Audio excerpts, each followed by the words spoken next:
Is there a relation between the smoke that someone emits and the smoke that Nightman emits? Yes, there is. Are you a 17 charter? That is a really smart question. If you're not aware of this and you're kind of baffled by this, people have figured out that all of my books are connected. There is a continuing character who was in Elantris, who shows up in Mistborn, who also is in Warbreaker and The Way of Kings. So this person is trying to figure out some of the connections between the worlds. All right, you had a question right here, and then I'm going to work my way back.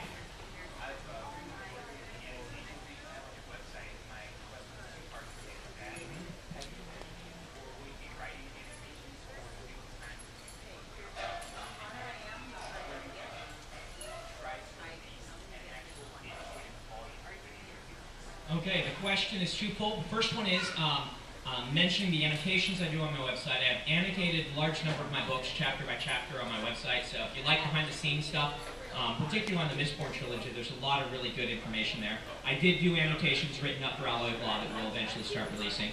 I've not done them for Way of Kings yet. And so the question was, will I be doing them for the Wheel of Time?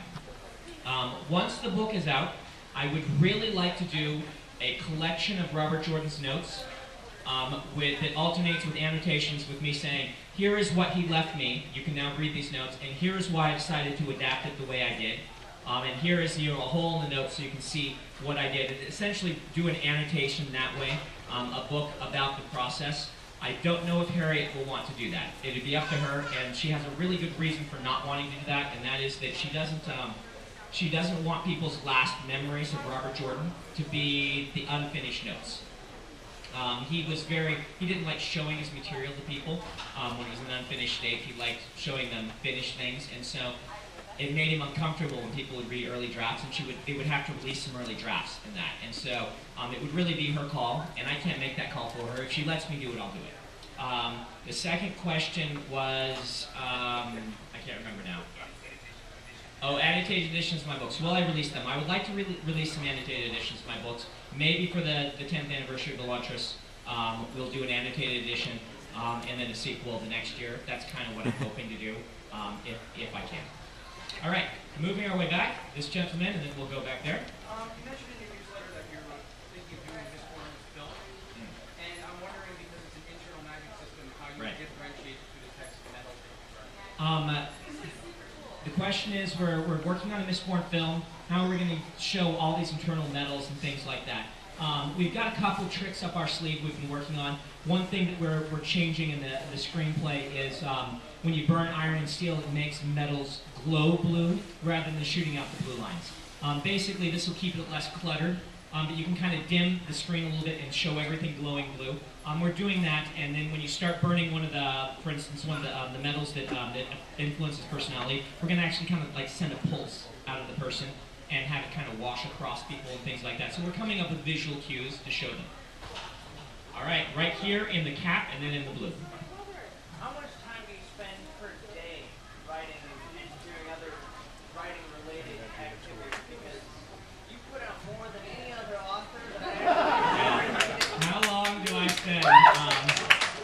Thank you for clapping at that rather than thinking I'm a hack. I do this very compulsively. I basically spend, how many hours do I do? I spend all of them, and when I'm not doing something else. So basically, I usually take 2 or 3 hours off with my family. So I get up at around noon. I work until 5. Yes, I get up at noon.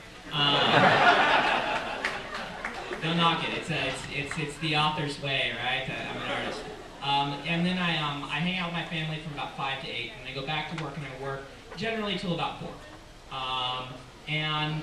If there are other things going on in the evening, going out to dinner or things like that, I'll do them. But my default is to working on my books.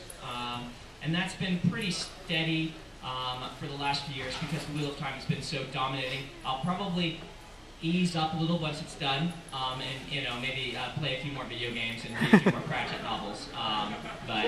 Yeah, it was really that Joker back there that I pointed out works at Blizzard, and Blizzard brought me in today and gave me a whole bunch of games.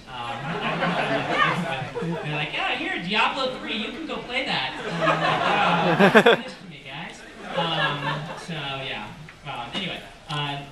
next in the blue. I don't know if this question will come out right. Is there a difference between being an author who works for Tor and an author Tor works for? Is there a difference between being an author that works for Tor and an author Tor works for? Yes. Most authors that you'll find are actually independent business people who license their books to a publisher for various languages. And so I don't actually work for Tor. Now, Tor and I get along really well, and they've done very well by me, but I've also done very well by them. And so we have a very good working relationship, but actually I, as a business person, license them the books. And that means that I control the characters. They can't insert or change anything without my approval. They can't even change commas without my approval. And that's the way it goes for most people. Now, everything outside the cover I have is theirs, their packaging. So that's why authors don't get a lot of say in cover and things, because if it's from the cover, the marketing copy on the cover, the picture and stuff, that's the publishers. They license the words. But yeah, so there is a difference. There are some authors who will do a work for hire sort of thing, like I did with the Wheel of Time. I work for Harriet on the Wheel of Time. I am employed by her. It's a very good contract. I mean, she was very awesome to me. But in the end of the day, I am an employee working for her, a contractor working for her. And in that case, it's a different sort of business relationship. All right, question right there. I really appreciate all the work you've done on the Wheel of Time and everything else. Now that you're starting your own really epic fantasy series, I've noticed an issue that Robert Jordan had and George R. R. Martin has is that the series kind of bloats on them over time. Yep.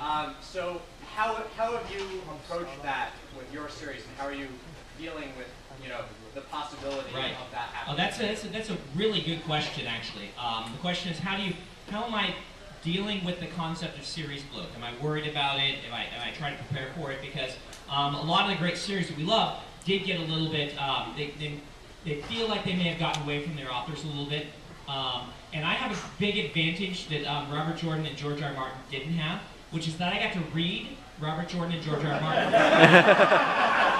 I say that, we laugh at it, but if you really think about it, a lot of these big epic fantasy series, these are people treading new ground, and they didn't have, the best they had was Tolkien, 3 books. What do you do with that? I mean, maybe you have Zelazny with Amber, a lot of books, but they're really thin. I mean, nobody had really done what Robert Jordan did before he did it.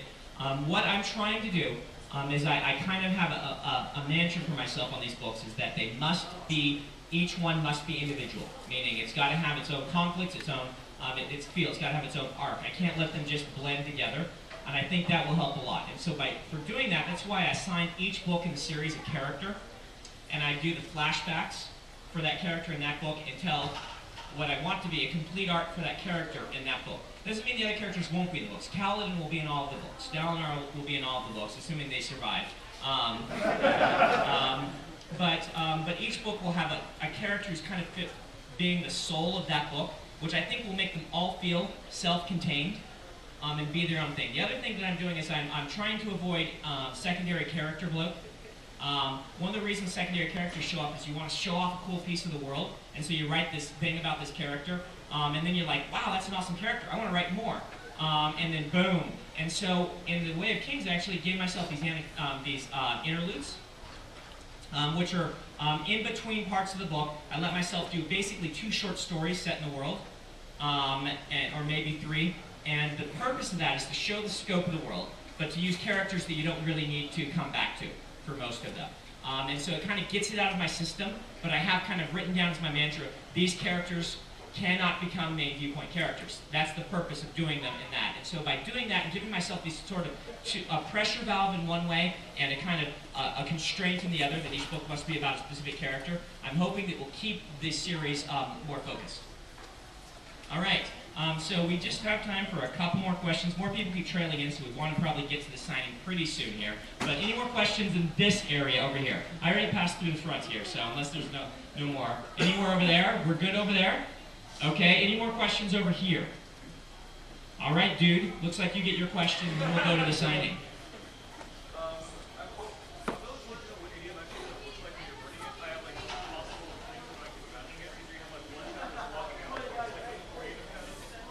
I see one shadow that bursts out that leaves a trail. So like a really faint blur, and then the one shadow at the front for each. And if you've got like 2 idiots, and it's like a whole bunch of those. But yeah, I see one shadow with a blur of all the things behind it.